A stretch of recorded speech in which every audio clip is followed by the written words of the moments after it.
Good evening. Welcome to the October 15th, 2020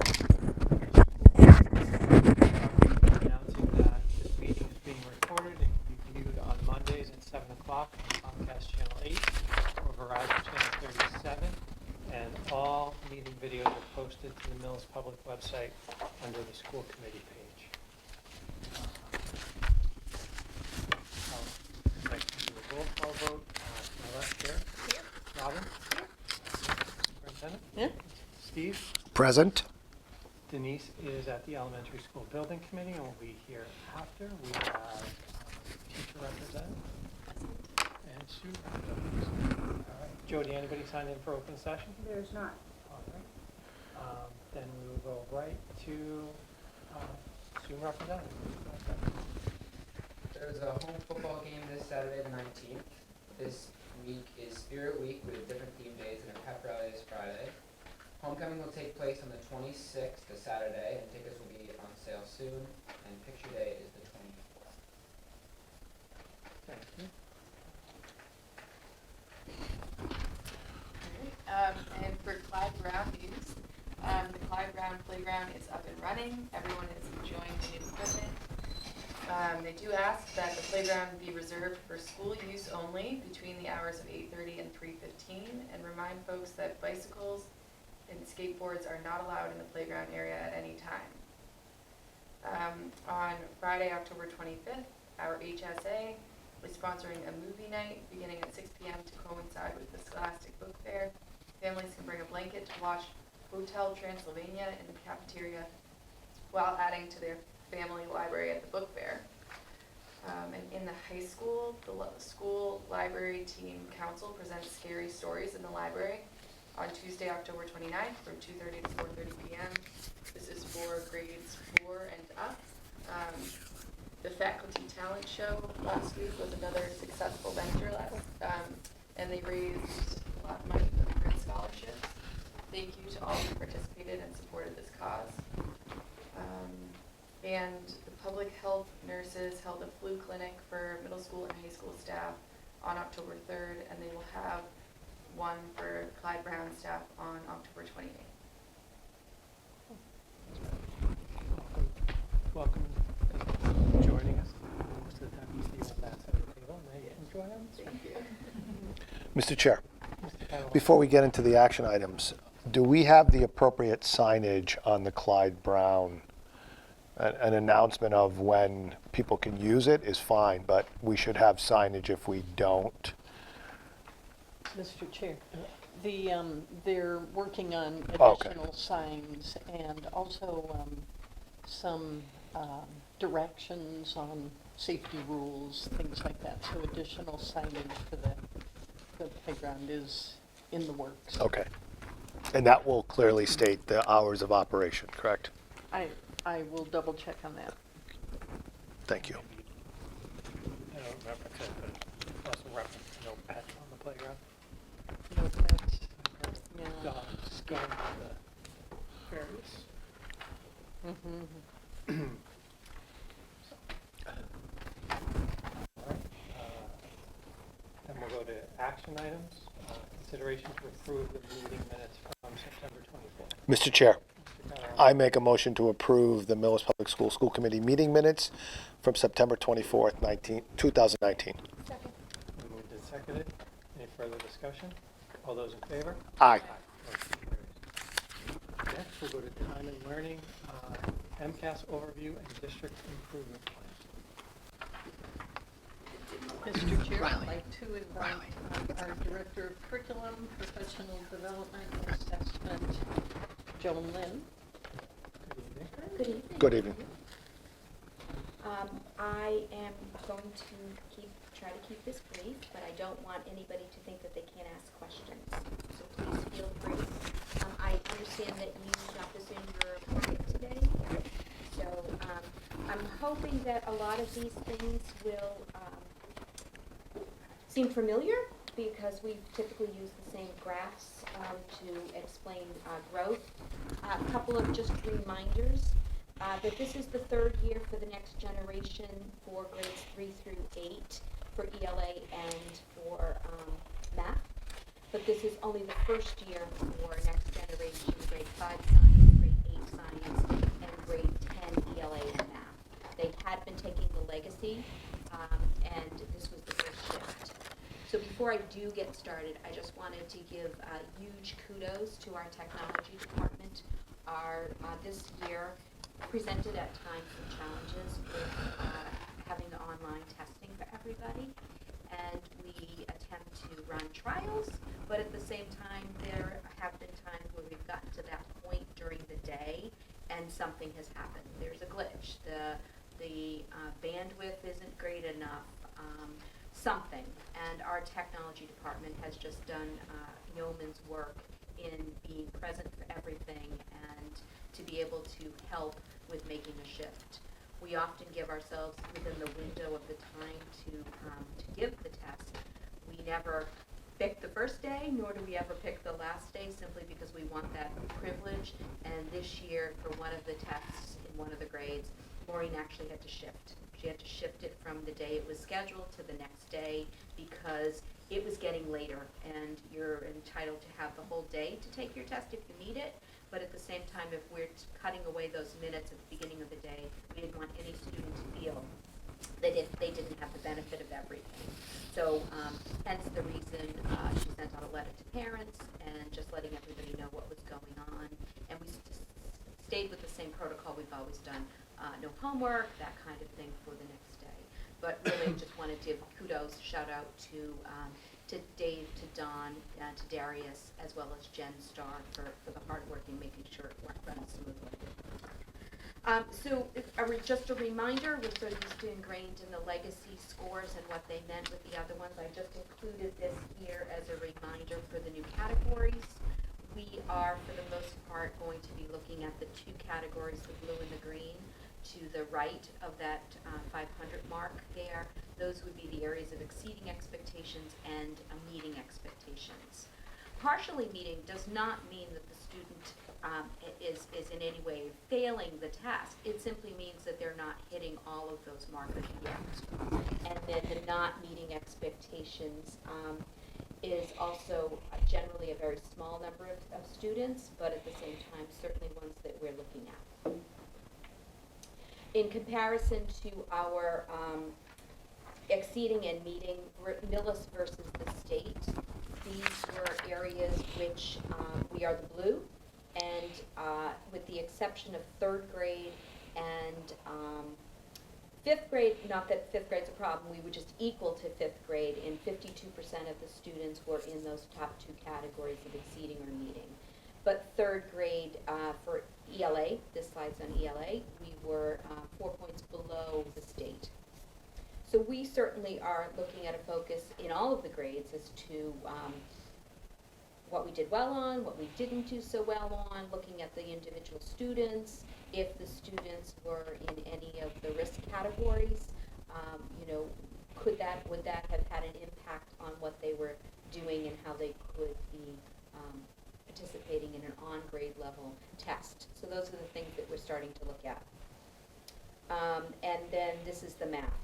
And again, the grade 3 is a concern, not a big concern, but certainly a concern. A reminder to everybody that in our district, one student is 1 percentage point for the most part. So we're looking certainly at some of the individual students as well as the grade level, in its entirety. And then science. If you remember back last year, 2 years ago as well, our 8th grade science at times was less than we wanted it to be, but we were in a transition. We were going from having redone our scope and sequence of what students were being taught, when and where. We had a really big influx of moving from what was a 6th grade curriculum to the 7th grade to the 8th grade, and we had scores that were less than satisfactory. And I think we're now seeing the fact that we are above the state. We couldn't have said that while we were in that transition period there. So kudos to the middle school science department for all of their work that they did on that. Growth, again, just a reminder, growth is a metric where students are compared to students who scored similar scores prior. and we expect growth to be between 40 and 60. And if you take a look across the board here, this is ELA, we have a couple, two of them, grade 4 and grade 8, that were above that. And we have grade 5 that is just in the band with 42%. So the other red column there at the far right is the state also offers grades 3 through 8 as a category. And that really had to do with the fact that every district has their own grade configuration and grade span. Some schools are primary, so they're K-1-2 schools. Others are elementary, they're K-1-2-3-4 schools. And 5th grade, sometimes in 6th grade, gets mixed up as to where they're being reported. So now the state has looked at it from a 3 through 8 category, regardless of where your school, whatever configuration your school uses. That is a category for us. And again, our growth at the average for all those grades together is 53.2. So we are like dead center in where we want to be for the expected growth.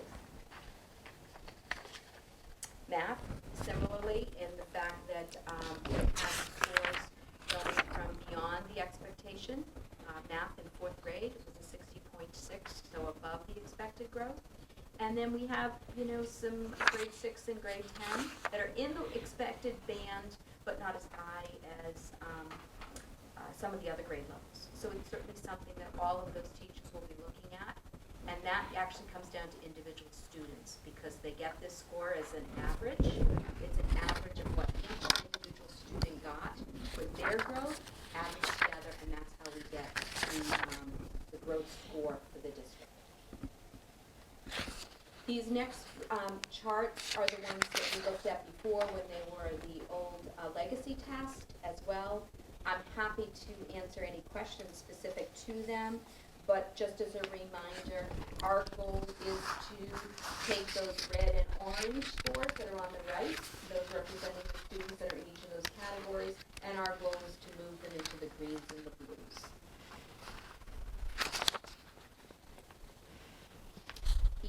Grade 4.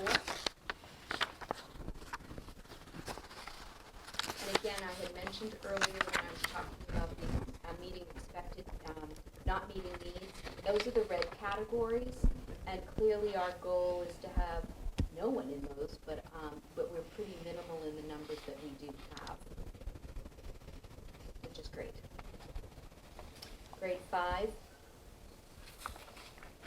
Grade 5 science, because this is the first year, it has no comparisons to it, so it is strictly a 1 score, whereas the others are 3s.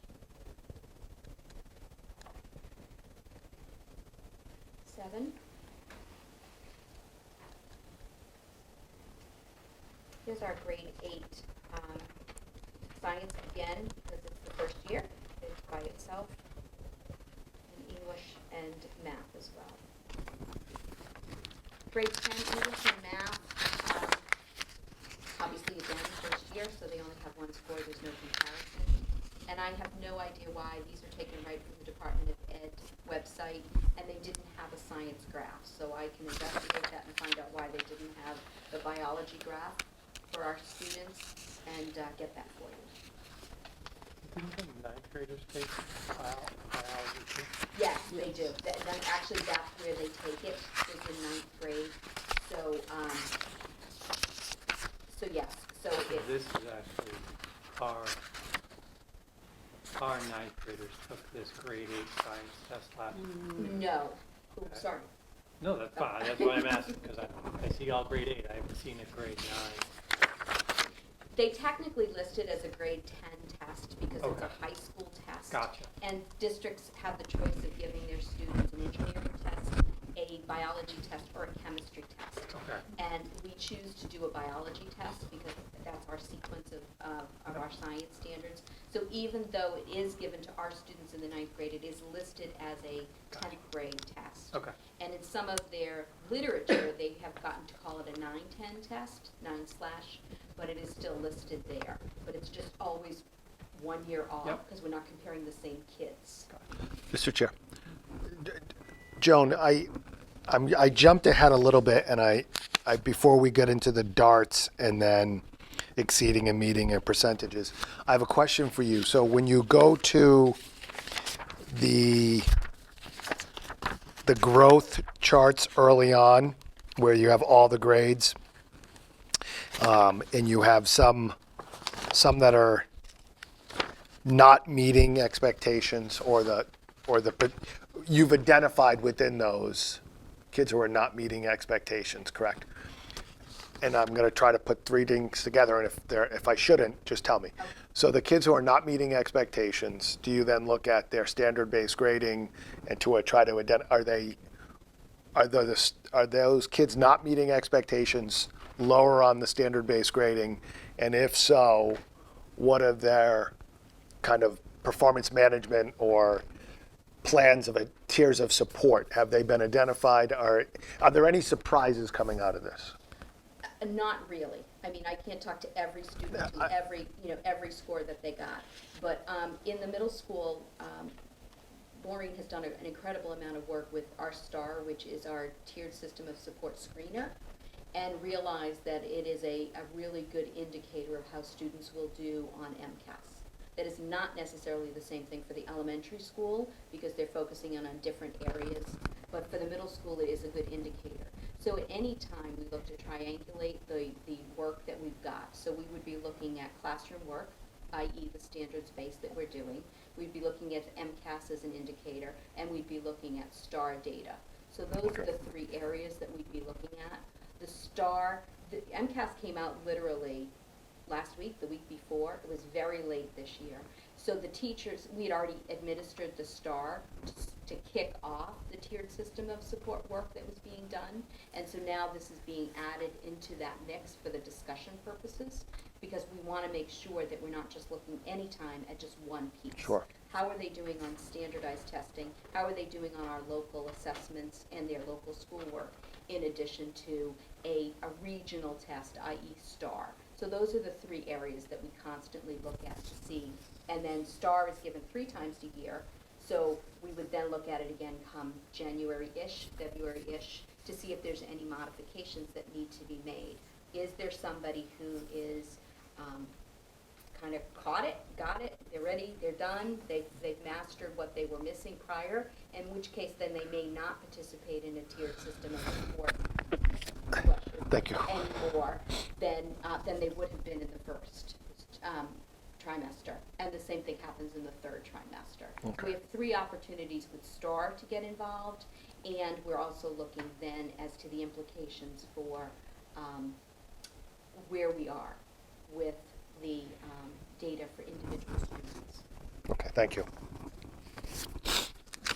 I have a question about the 3, or the one where you're comparing the kids or the grades to the state as well. And I was just wondering if the grade 3 scores are lower due to the fact it's like the first time they've ever taken a standardized test and they've never done it before. There's a lot that can go into consideration, and some of the stuff we're looking at, it was a small class last year, but they had larger class sizes.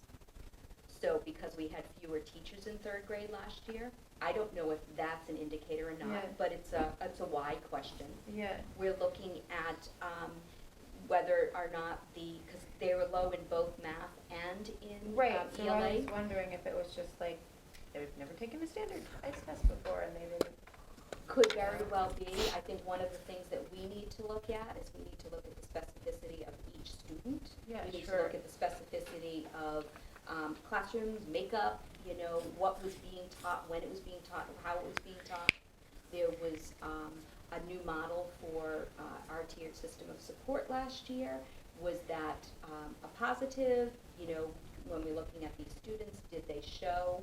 One of my takeaways from looking at it, and I have not looked at it nearly as in-depth as we will with the classroom teachers, but a lot of it had to do with literature and identifying themes, and had to do with them going back in, which isn't new for us, but going back into passages and picking out points to sort of make your case. So how do they go back in and look at the data specific to the question that's being asked? Sure. So those are the questions that the teachers will look at and decide when and where and with whom they did all of those things, and is that an area that we need to to focus more attention on. Right, but just looking at the 3 years of the grade 3 percentages, it seems like there are more yellows and reds because, and again, like I'm just guessing, like is it because they're new at this type thing, you know what I mean?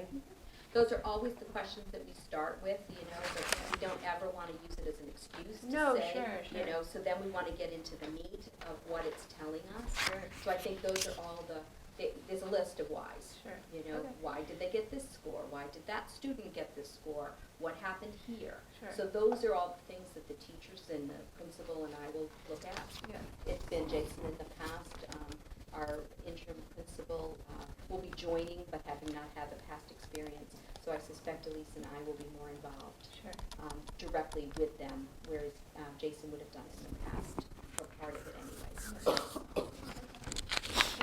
If you go back to those 2 slides though, I know Joan being, diligent, she focused on the grade 3, the low.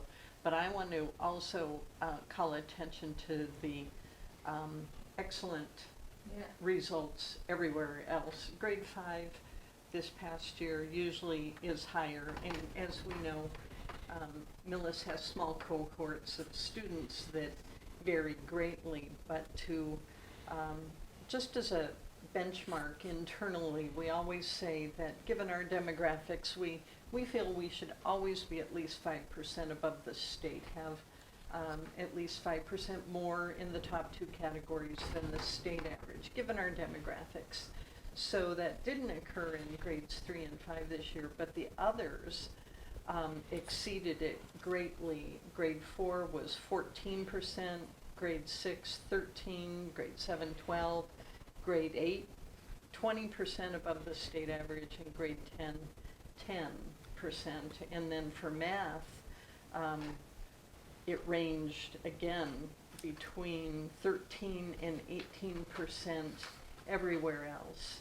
So we, are just starting the process of doing that analysis of each item, and the teachers really do look at each item and they look for patterns and strands to say, well, is it main idea, or in math, was it fractions? And they get very specific in looking at it, and then correlating it, as Joan said, with our internal assessments, STAR by 3rd grade, and the standards assessments that are in the everyday math program as well as in our reading program.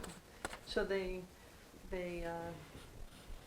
do a nice job, I think, of not overly focusing on the test and not teaching to the test, certainly, but being aware of, are there areas that maybe are not taught as well as they should be. Thank you, because I certainly did not mean to not mention that we celebrate the grade that is coming. So, yes, so thank you, Nancy. So to get back to our darts. So just as a reminder to folks, darts are districts within the state that, based on their grade spans, their total enrollment, and special populations, that the Department of Education has correlated us to. So we can compare ourselves to anybody that we want in the state, but the reality is that these are the people, given those 3 demographics, that we are most like. So because all of that data doesn't become available until after everybody submits their October 1 numbers, that this is the districts that we would have been compared to last year, because they haven't all reported yet what their grade spans are, or like we will change next year because we are no longer a 5 through 8 middle school, we're a 6 through 8 middle school. So some of our darts may change because of that configuration next year, but for right now, we're still basing it on last October 1's numbers. So these are the same districts that we would have looked at anyway. So just as to refocus folks on what these are, the black lines is the state average. And again, this is grade 3 ELA in math in this particular slide. Millis is always in red. And so when we look across these districts that the state has, Department of Ed has deemed to be like us, or us to be like them, this is where we stand in those comparisons.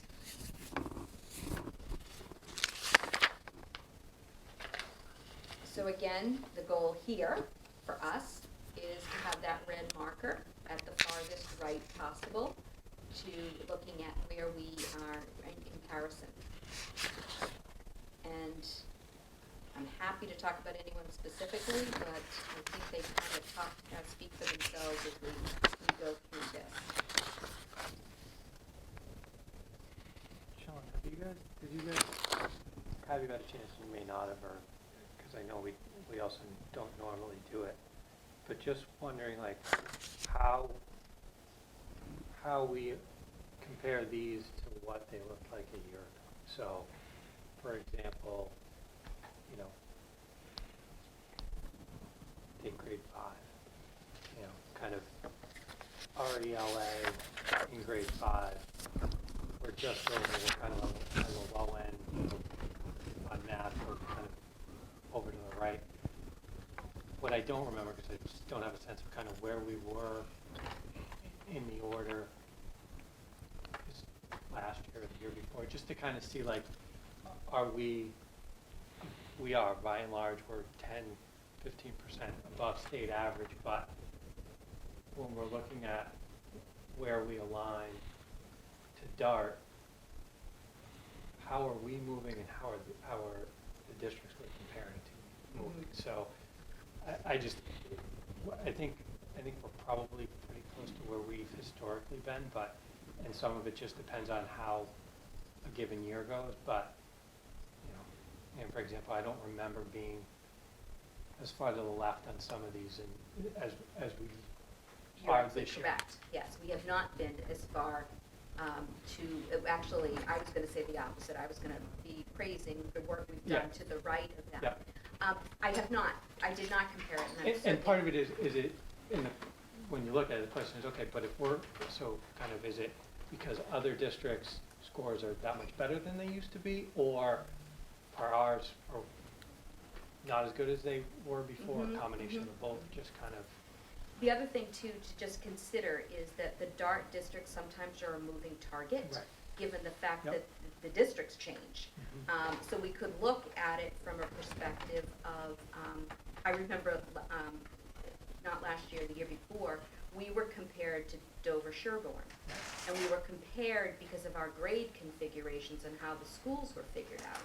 So when we're looking at what we used to consider neighborhood, neighboring districts, these here don't represent anybody who's terribly close to us. Correct. So, so sometimes that impacts that. I'm happy to do a comparison and share with you the slides next to each other. Yeah, it would just be, or even, and I can try and go back and look for it, or if you could just resend last year's. No, I'm happy and to. then we can, I can do it myself, just for curiosity's sake. Absolutely. Mr. Chair, I think that what we find now that we have 3 years of data, that is reflected in the district report card, because once we get 3 years, it levels out the cohorts a little bit, so we don't have as many peaks and valleys. And so we will start being able to do 3-year rolling averages again. But because we're so small, as are all these other districts that we're being compared with, I caution a year-to-year comparison, just because I don't think it really is a trend line. Because, for example, this year our grade 8 ELA is phenomenal with 20% above the state average, and, but other districts might also have really strong 8th grade classes or weak, and so it's until we get enough years in the next generation test, I think it's hard to do a trend.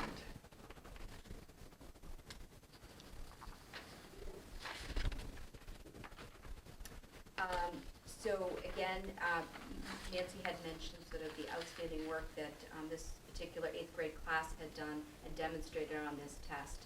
And that certainly reflected, I think they were 20 points higher than the state average. And certainly they are as almost as far right as you can get on this graph here for ELA. And in the comparisons, in this particular one, only Harvard, the Harvard School District has a greater than Millis for both their ELA and their math. And then the ELA for 10th grade, and then the science and social studies, science for 5-8, and then 10 is by itself. Again, looking at the DART comparisons between those same districts. The state is always at 50, sometimes it's at 50.5, so I didn't include that in any one of these, simply because that's where it always falls. And so looking at our growth, again, across the board, here's a good example. Our 5th grade, slide that's up right now, is that Millis didn't have, same kids, obviously, in 5th grade, but their growth wasn't as great in their ELA as it was in their math.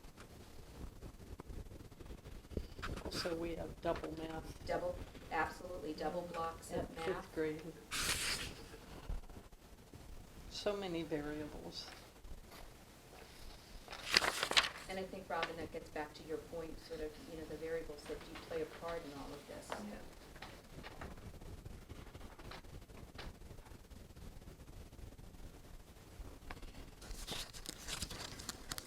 So then the last part that's included in here is sometimes I think that this is actually one of the better indicators, because you start comparing kids, the same kids, and looking at their scores over time. So this, and again, it's hard to think so far out, but like the class of 2027 just seems so foreign, But this is our current 5th grade. So if you look at this is current 5th grade. So the blue line is that grade level when they were in 3rd grade, and then the red line is where they were in 4th grade, sorry. So where they grew, and then the state is the second set of bars. So if we're looking at ELA for the class of 2027, that same cohort of students, 58% of them were in exceeding and meeting when they were 3rd graders, and that jumped to 66% when they were in 4th grade. In math, it went from 56, probably need to wear glasses, 56 to 67, which is a nice way, in my mind, a nice way to do the comparisons. When we go from year to year, we're comparing apples to oranges in my mind, because they're not the same kids, and we're just looking for trends in what our grade levels are doing. But this is the actual students. So the class of 2026 is actually our current 6th graders, and they, in ELA, they 3rd grade blue, 4th grade red, and then 5th grade is green. So this had been an exceptional year when they were in 4th grade, and so I think we see the fact that, they had a nice jump up from last year when they took it in 2018, and then kind of settled down to what was equal to the state average.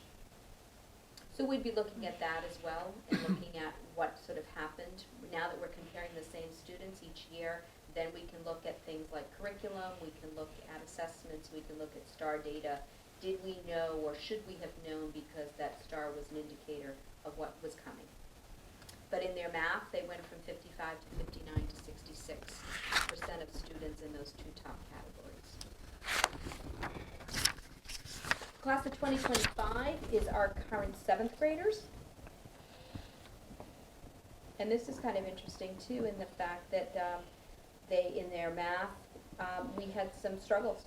And so that will be interesting to see those students, particularly that when we went from 73% of them in 4th grade to 67 to 65.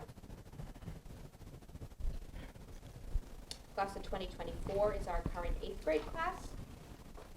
They jumped from 36% in 5th grade to 60% in the 7th grade. And they went from 46% to 61% in math.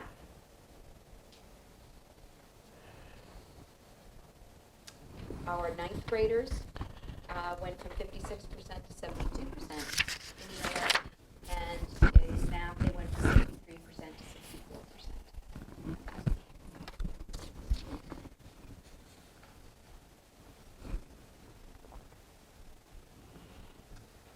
So, any questions?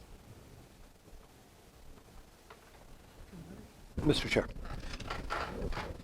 Joan, I understand that these are very complicated and you've been coming here for a long time to talk to us. What, as a school committee, what should we know? What are the takeaways for us from this? And what do we need to know about this, and how does this impact what we can do to assist the district in improving not only just growth, but just overall education? Are there any major takeaways? I mean, we're in really good shape. I mean, there's not a lot of room for growth when a lot of the people are already in those top two categories. So I get less worried about the growth, but what are our takeaways? I think the takeaways for me, the takeaways have been that we have been examining our curriculum, we've been examining our instruction, we've been examining our assessments over the last 6, 7, 8 years. And I think what we're seeing is that this is a affirmation that what we're doing is showing that our students are making great gains in that one test, one assessment. I think it's also an indication that we don't teach to the test, but we're doing good things in our classrooms, and that our students are reaping the benefits of having that opportunity to learn new things. We talk a lot about personalized learning. What do our students need? What do they want? And I think that is the key in the growth area, is because you can get good scores and have lousy growth because you're already there, and there's no impetus to turn around and to be able to want to do more. And I think for us, our students are eager to learn, and our students are sort of the driving force behind some of this, and I think that's why our growth scores are what they are. We have lots of kids in our school districts that their growths are in the 80s and the 90s. Remember, that was an average of those to get us to that. So we have a range. So I think for this one test, for one indicator, that we're doing well. There's lots to celebrate here.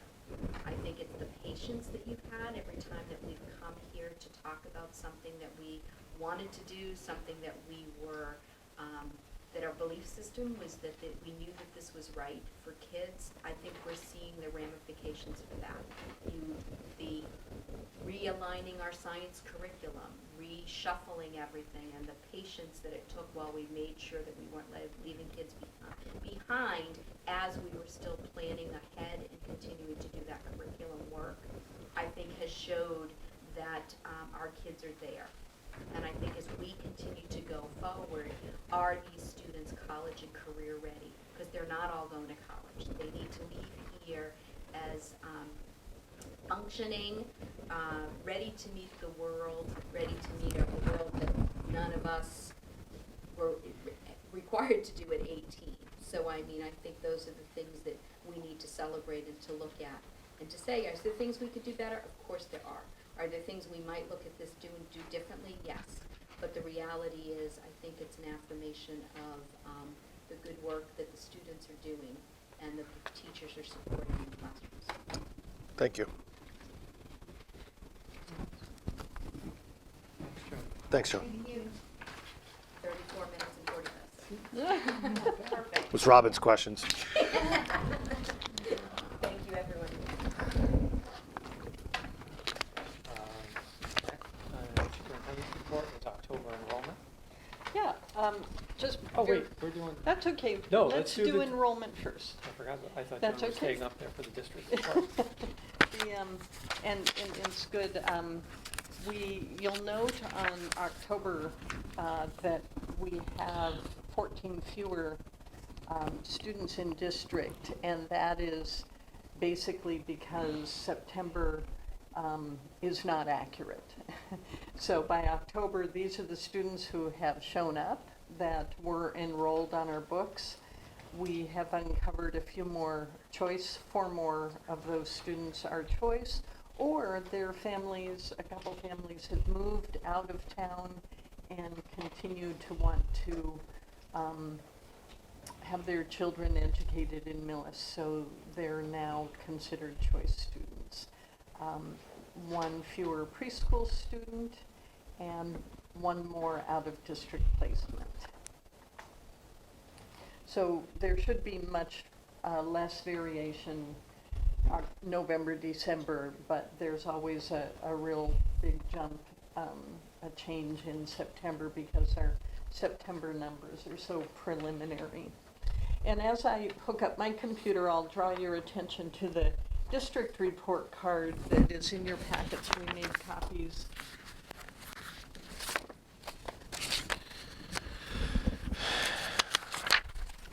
Because those are the now 3-year averages. Last year, the report card I produced for you was only 2-year averages, and it was also green, all green. And this is a district level view. This principals will each do a school improvement plan for you, and they will be showing you more and utilizing some MCAS information as well in their school improvement plans that are more specific. But as you note, this report card is 3 through 8, grades 3 through 8 at the top. And again, the same categories Joan used of exceeding and meeting expectations. As I mentioned, the code at the bottom shows you that if we're happy if we're at least 5% above the state or more, and many of them, I think our highest as a district, not as a grade level, was I think the 15% middle school math above the state this year, and then the 3-year rolling averages, we were 13% above the state. So the dark green is where we want to be. Light green, we're getting closer. It's in the 0 to 5% above the state average range. And those categories that you're looking at, we also want to track how many of our students are in the very highest. It used to be the advanced category for MCAS, and now with the next generation it's called exceeding, and that's the very highest category. So we're also tracking that and making sure that our students, one of our goals has always been to provide sufficient challenge for students who were ready for it and wanted it, or had the readiness level to do more advanced work. So those are the second 2 categories there, and then you have high school, and at the bottom the growth percentages, which are also strong. But each, as I mentioned, each principal will be providing that information, or utilizing the same information that Joan showed in their school improvement plans. So we'll get into specifics, and I'll mention some of those specifics tonight, but the principals will go into more depth. So I'm just trying to find, there it is. Okay.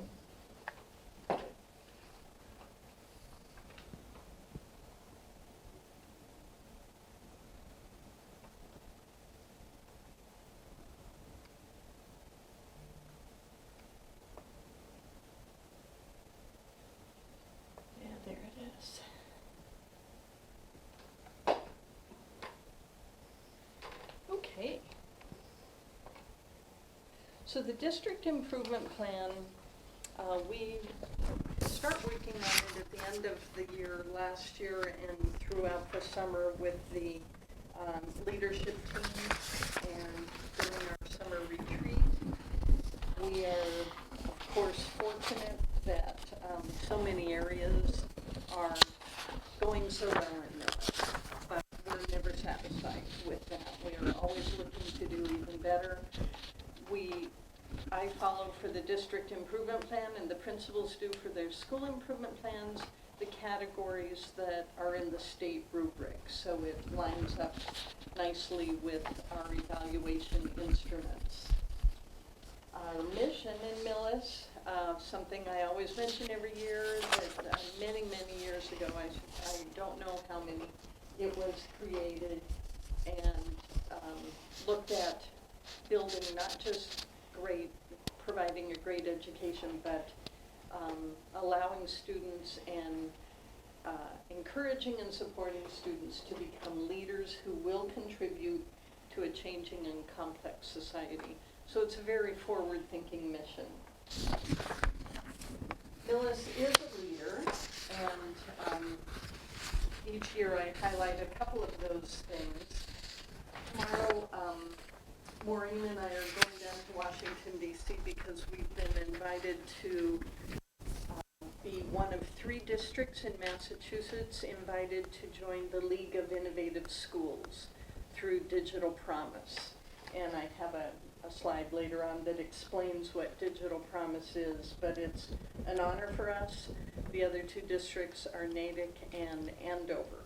So Millis is considered a leader in many ways in our blended learning, utilizing technology effectively, and using it to personalize learning and engage students at a very high level so that they become those lifelong learners and leaders. We have been selected by MAPLE being the Massachusetts Personalized Learning EdTech Consortium. We're one of the founding 13 Catalyst members of that organization, and now it is supported by education. It is spreading throughout the state. I think they have over 40 districts participating now, and because of that, we have presented what we're doing at several of the conferences coming up in November at the MASC School Committee and Superintendent's Joint Conference on the Cape. We are doing a presentation then, and if anybody on the school committee can join me, please let me know, because many of school committee members attend that conference. We've had for several years a very innovative approach to integrating engineering with our elementary literacy curriculum. And engineering design, I can say, is taught kindergarten through grade 12. And it is a creative and analytic problem-solving process that, with iterations of students looking at something and building a prototype or designing a prototype and improving upon that. So with that and our new computer science courses at the high school that Mr. Mullaney will talk about more, it's a strong component in the Millis Public Schools. We also, last year at the high school, started the Global and STEAM Scholars, and Mr. Mullaney will talk more about that, but it's to provide for students opportunities to experience work-related, real-world experiences, maybe mini internships or job shadowing, maybe visits to industries that they're interested in. And that's an important component of building in more real-world experiences for kids. Our arts and our TV production are superb. We have the tools of the mind at the elementary level, which is very innovative, and we are a model district, a demonstration site for the Northeast region as people come to us to see how Tools of the Mind is implemented in preschool and kindergarten. And our FLEX program, foreign language at the elementary school, so 100% of our students start a foreign language right in kindergarten. And along with our emerging program, where 25% of our students go along in keeping a very robust track of learning a language that is unique. We have, once again, we make the top 100 lists in many publications, and the top 6% nationally, U.S. News and World Report or Washington Post, Newsweek. Those are generally the ones that recognize that they're at the high school level, that the high school is within that top tier nationally. One of the things too, because of our senior projects and other things, advisories, and throughout the district, we have students engaged right from the elementary on up through the years, culminating in their capstone senior project in civic engagement and community service, giving back and connecting what they're learning with the community, which is a strength. And then, of course, our athletic programs are incredibly strong, and extracurriculars also. So this year, interestingly, the Commissioner of Education, in his report that came out in June, it's entitled Our Way Forward. He spoke to deeper learning, and this is the book that we have chosen prior to the Commissioner's report for our book study this year. Our admin team starts off the year with a in-depth book study. This one is Michael Fullen, and we're very excited about what comes about reading about other districts and how they've gone about implementing deeper learning. And the Commissioner noted in his report the research on student engagement. So student engagement, as you can imagine, is critical to learning. If students aren't engaged, they'll learn less, but also their interest in learning just drops off precipitously from elementary and that's fifth grade on the 76% say they feel engaged in school, and when you do this with even younger children, they're all excited about school. They can't wait to get to school. By fifth grade, it's about 76%, so we've lost a quarter of them. Middle school, that is 6th and 7th grade, 61%, and then by 9th grade, we only have 44% of them still engaged. This is across the United States, a Gallup poll. And by junior year, only 32% of them are engaged. So the Commissioner, in his report, said this is the critical issue that schools have to address, and what are we going to do about it?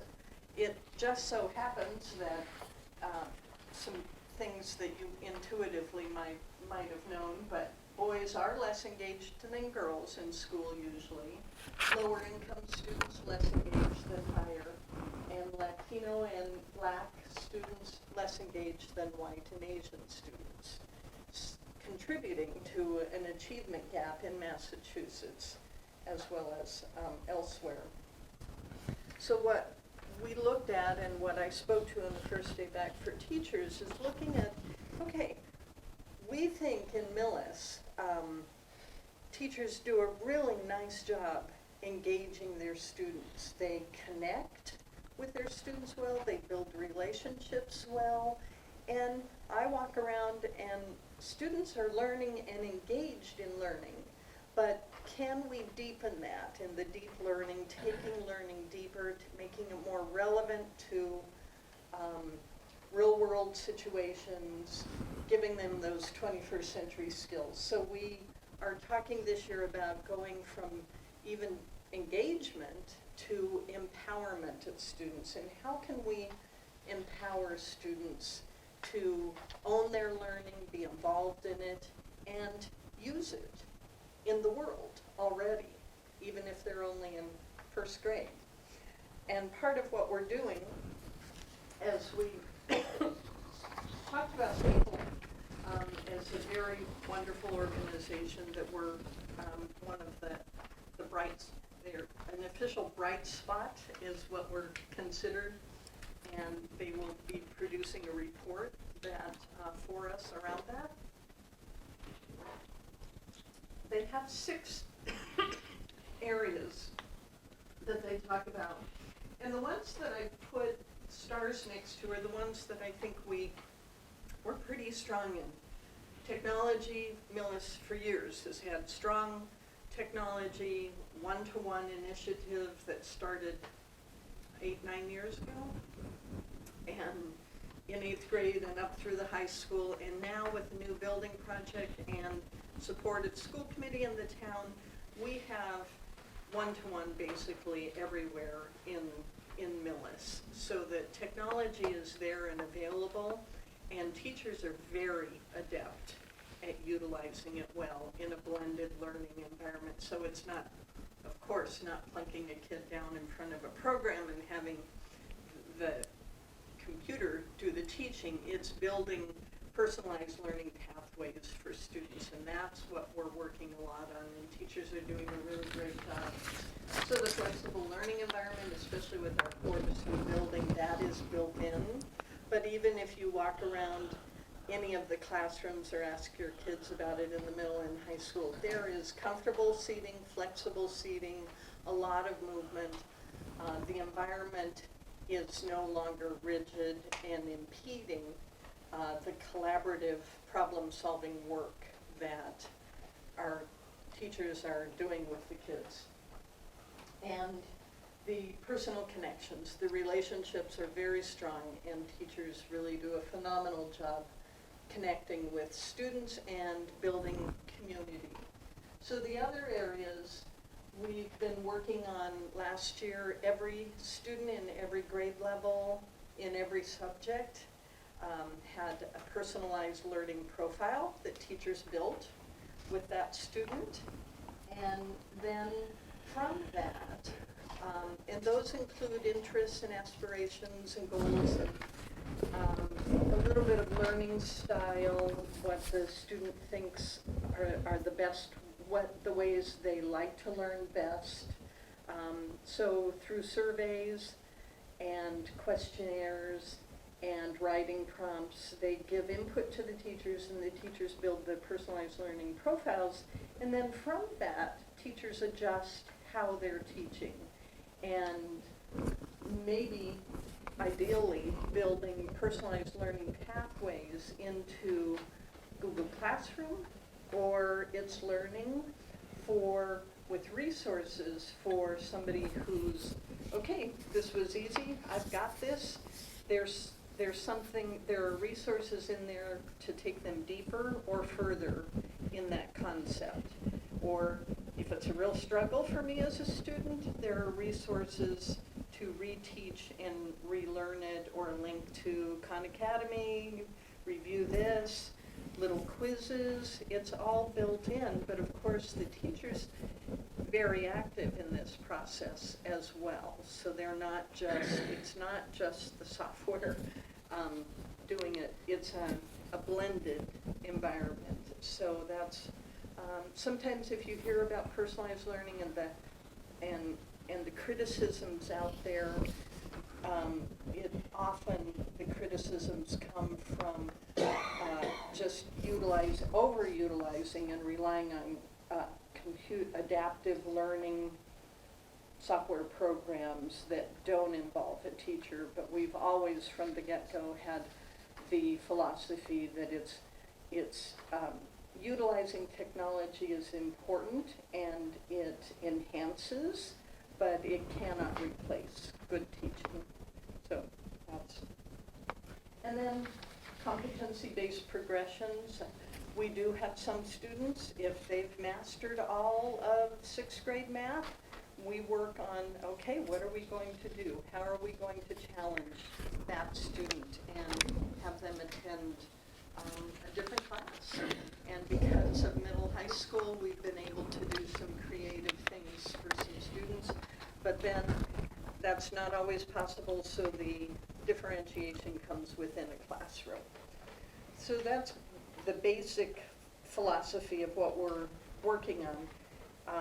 I should have put this earlier, but the League of Innovative Schools is, it's an honor to be invited into this, and we'll find out more about it as we are introduced to the experience of the conference in Washington tomorrow and Thursday and Friday morning. But it is a connection of districts across the country working on innovative themes. So we're allowed to choose what theme we want to participate in and can tap into the resources that are out there throughout the country.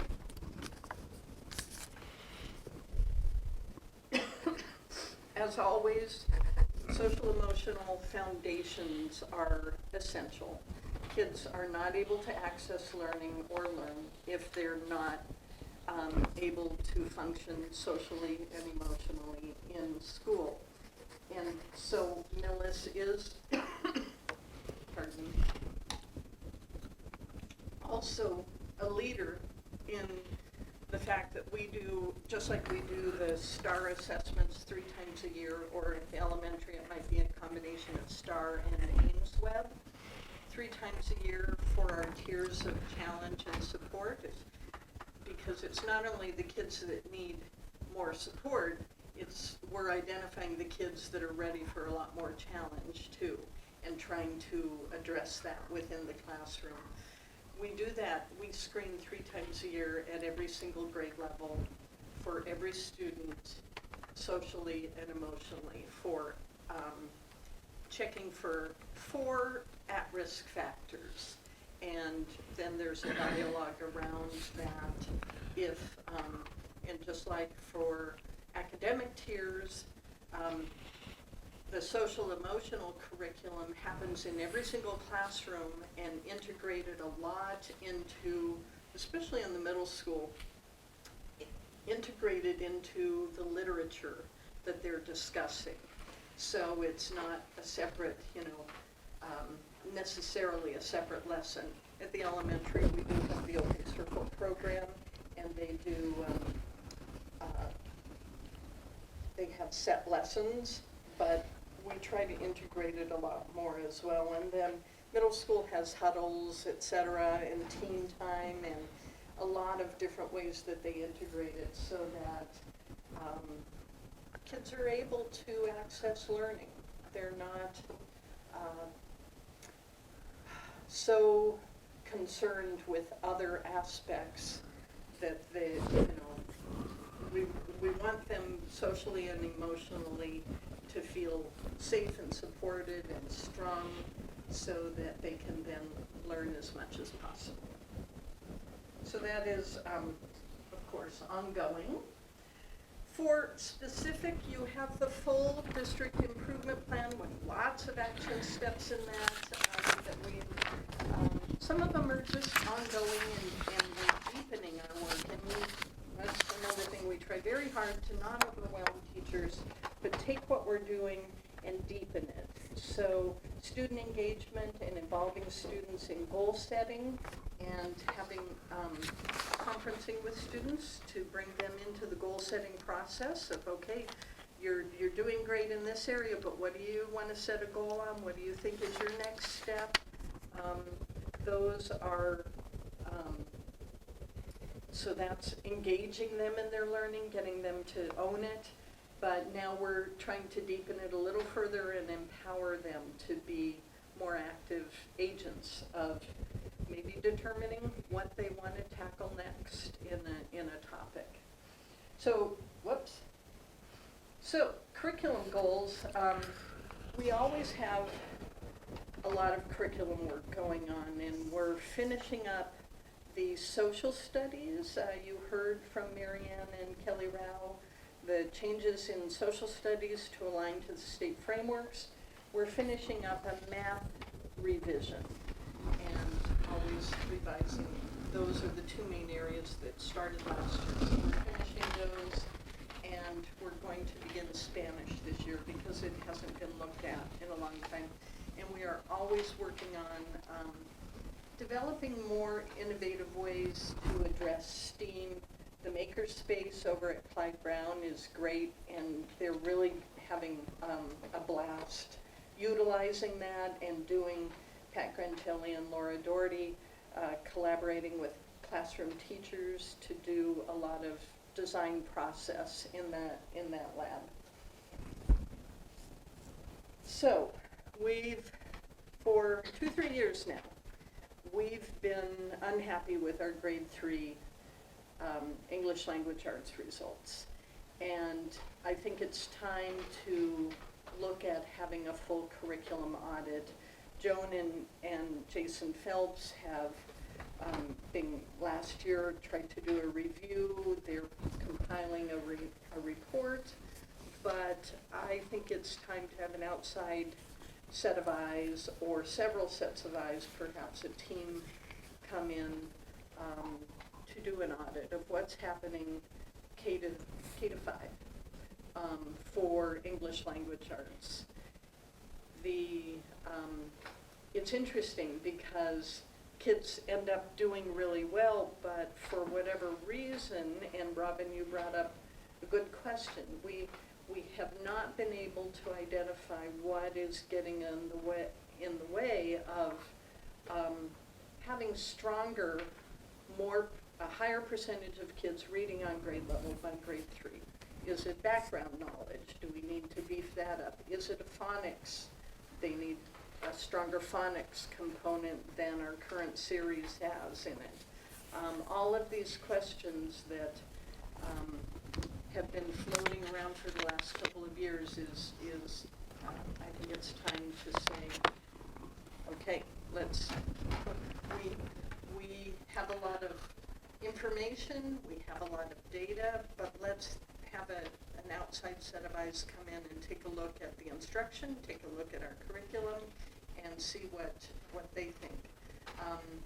I've been talking to colleagues about this, and you can imagine this could range in cost from relatively reasonable to very expensive. So I'll be doing a little more research and bringing that to the committee. I think we have some ideas of how we can get it done without to be a high quality audit of curriculum and instruction and our curriculum materials. Maybe it's time. Maybe, as we noted, 5th grade results were higher for this past year than the ELA results, and we have double math in 5th grade. Maybe we need to review the time allotted to different subject areas at the elementary level. So we will be developing an improvement plan or a plan to bring to a proposal for a consultant and maybe a team of 3 or 4 people.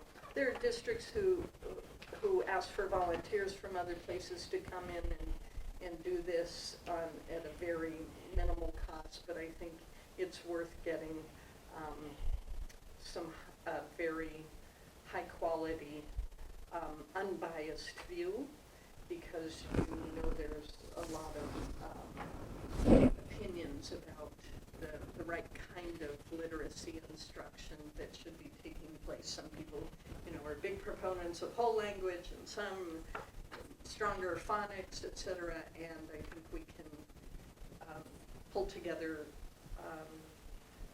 a plan for helping us figure out what needs to happen, whether it's professional development or change of curriculum materials or what.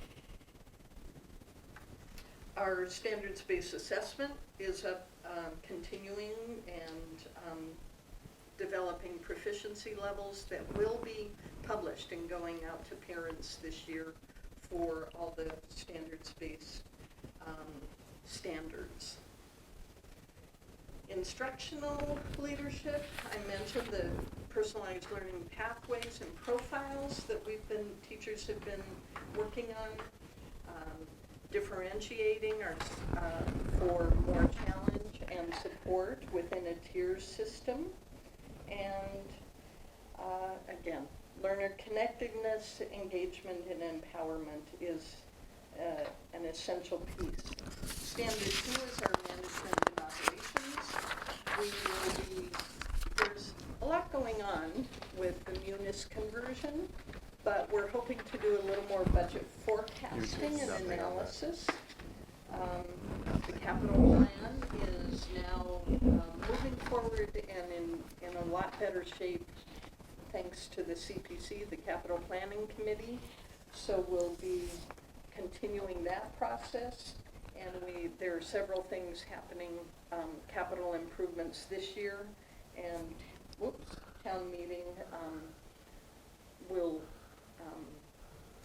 there are warrants on the town meeting floor that will add to that.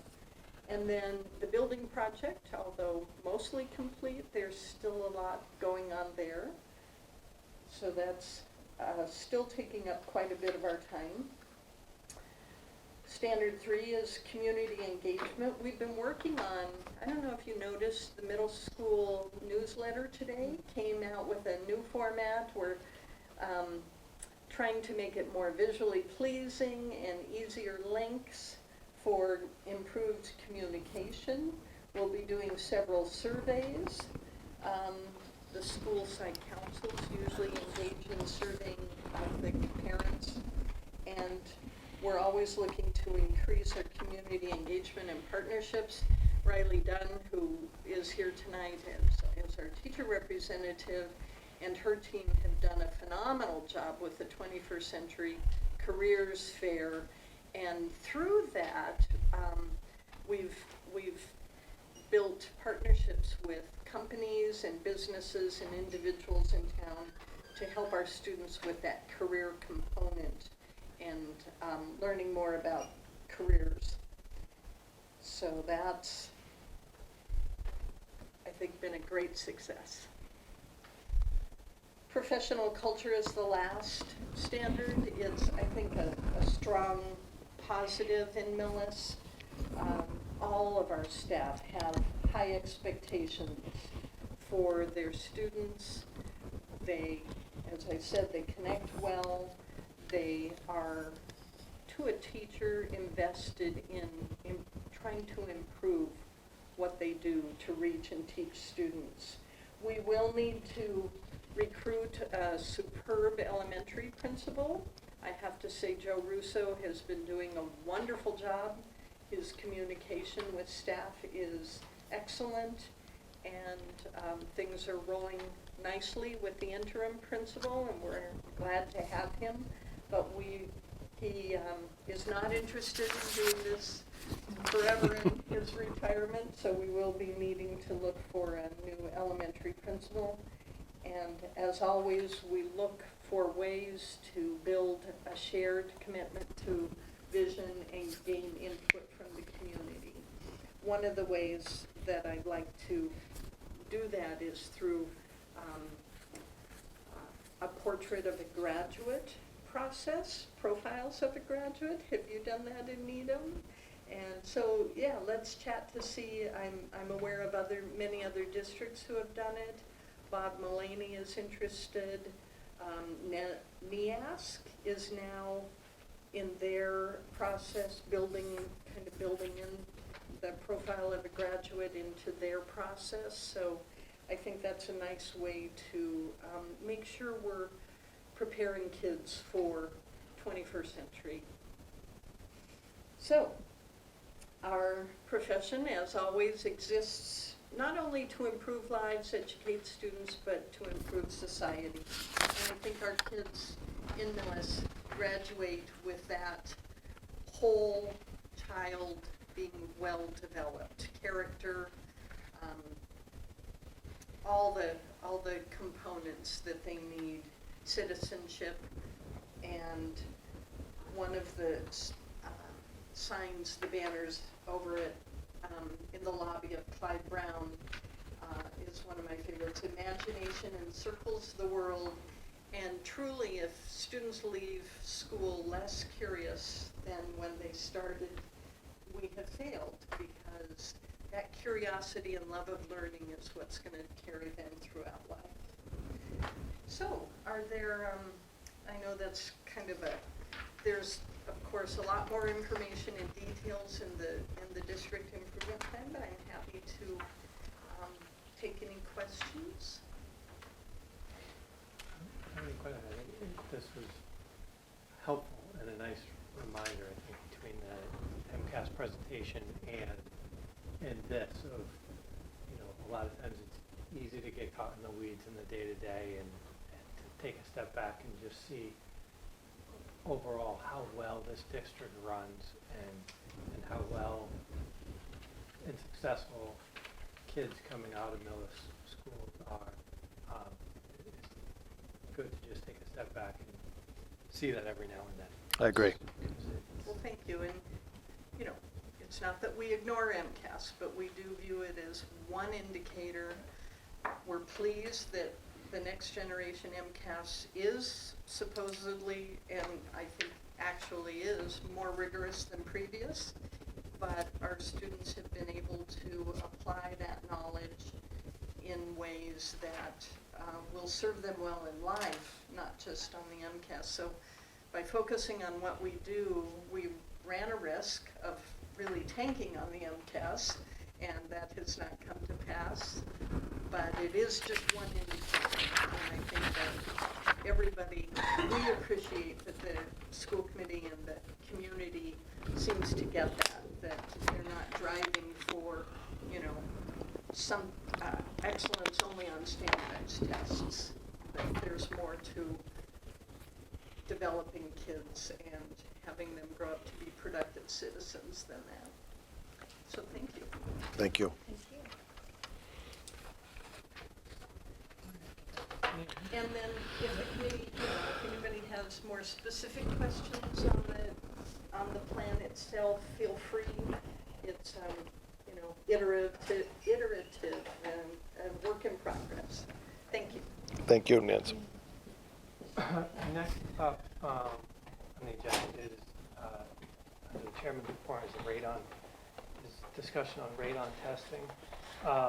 As we communicated, Nancy sent out a letter last week when the building was first closed up and able to be occupied like a week before school started. They did a couple of kind of random radon tests that brought back a result that was higher than EPA and state guidelines. So they did a little bit more comprehensive testing, 9 spots and then 1 outside. Those also came back slightly higher than the guideline. So through the elementary school building committee, they reached out and found a firm called GZA who is put a proposal together for doing a full comprehensive test of everywhere in the building, of the Clyde Brown building, every classroom, and everywhere else. There's 50 some odd locations that are being tested. What they also provided was a short-term and then a potentially longer-term mitigation plan, depending on the results of the tests that were to start today, and they'll run. They need to have 3 consecutive days of occupancy, so it'll run today, tomorrow, Thursday. Yep. Sorry, Mr. Chair, we have an update as recently as an hour ago. So apparently, it's recommended not to do any testing when there's any sort of atmospheric event happening. Oh, that's right. So with the weather expected for tomorrow, they've delayed the testing, so it's going to start Monday Okay. as of 7:20 tonight. Mr. Chair, and it's a combination of, it's mostly due apparently to the barometric pressure associated with this strong nor'easter.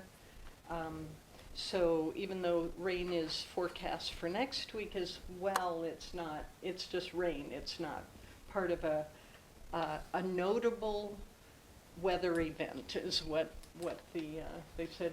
This one's going to be notable, not only atmospheric pressure, high winds, it's severe or abnormal weather that would change the results. So unfortunately, it's unavoidable.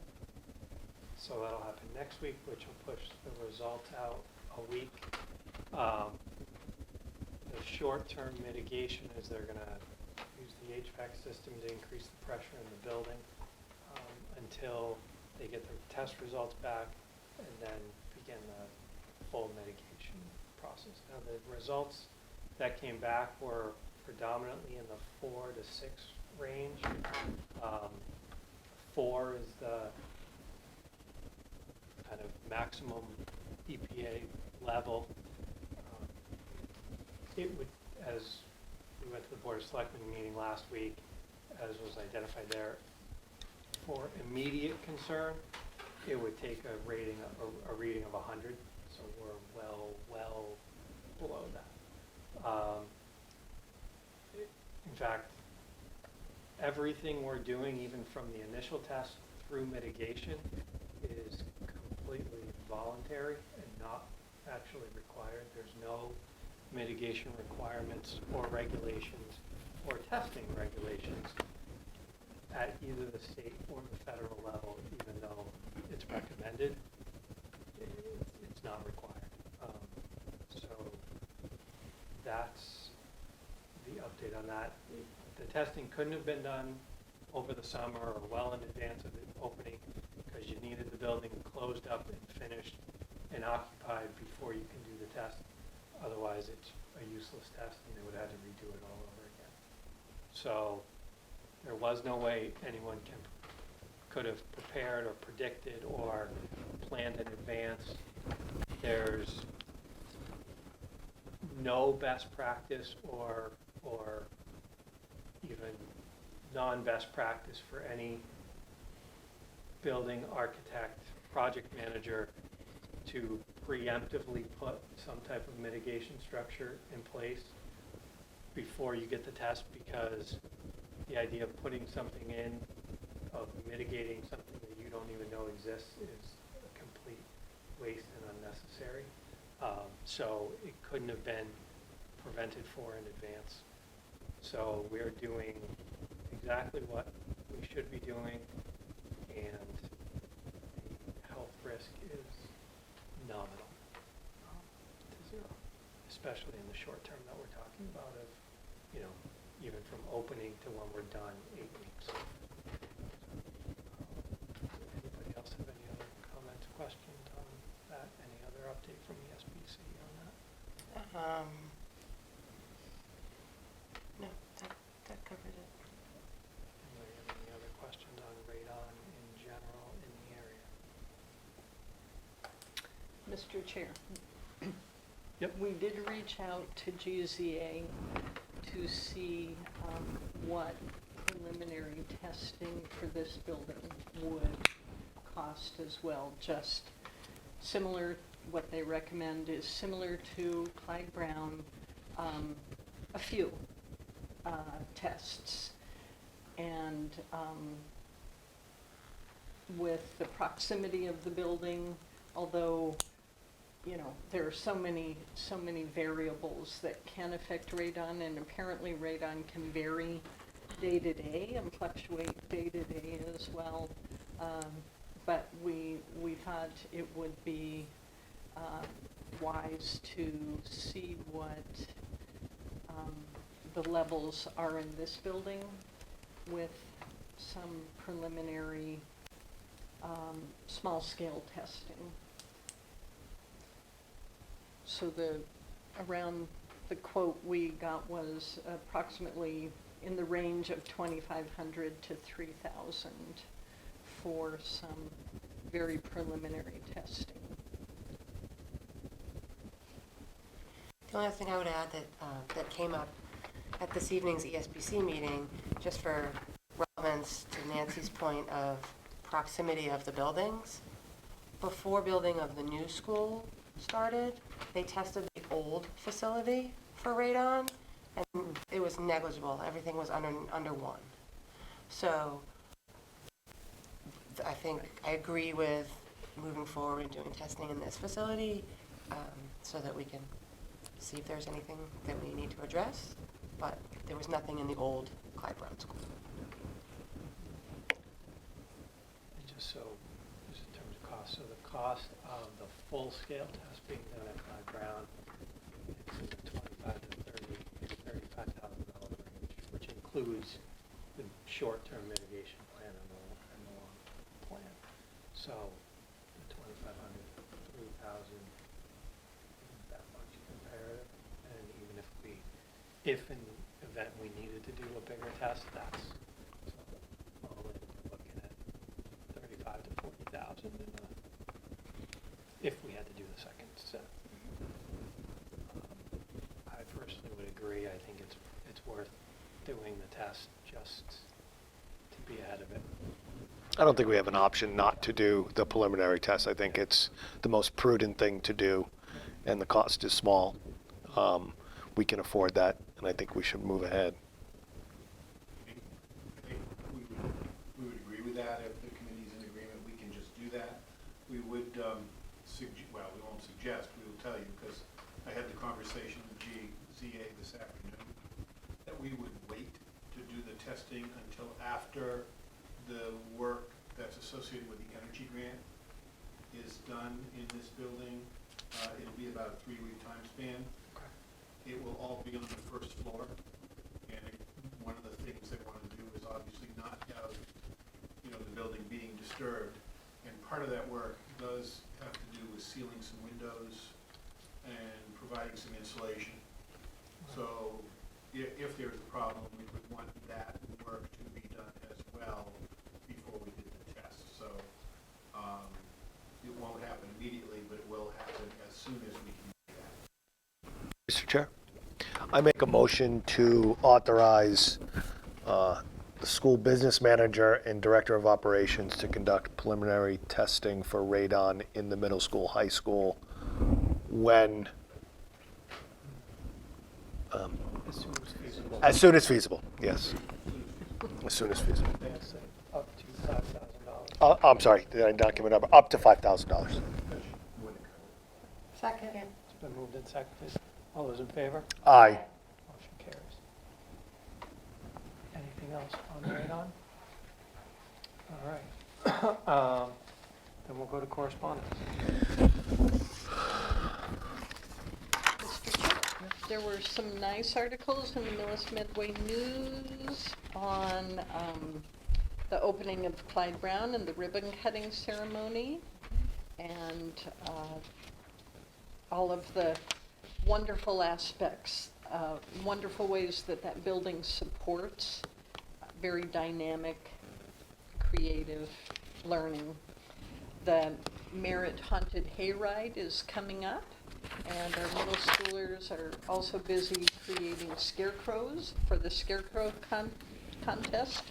It's a lot of fun, and Merit is a wonderful organization that over the years has provided over $300,000 to the schools for innovative programming and instruction.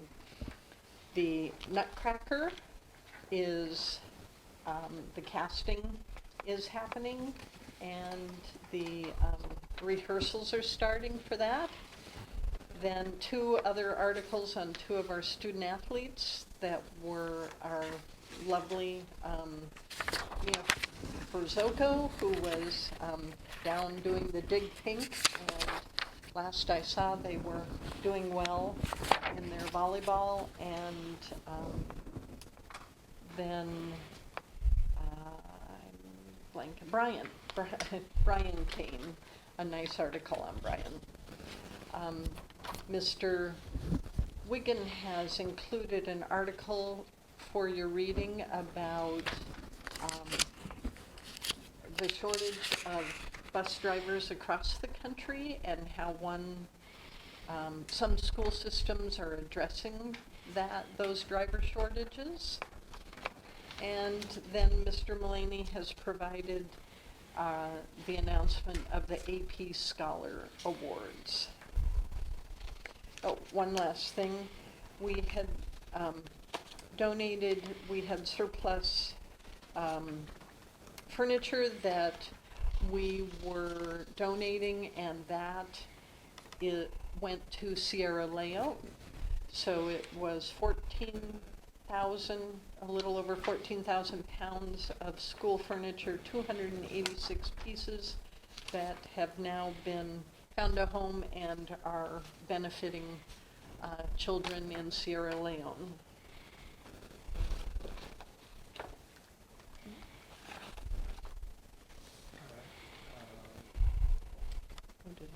Any other school committee announcements? Any old and new business? I would take a motion to adjourn to executive session. Mr. Chair, I make a motion to adjourn to executive session. For the purpose of discussing. Oh, I'm sorry, for the purposes to discuss strategy with respect to collective bargaining with paraprofessionals in transportation. Not to return to open session. Seconded.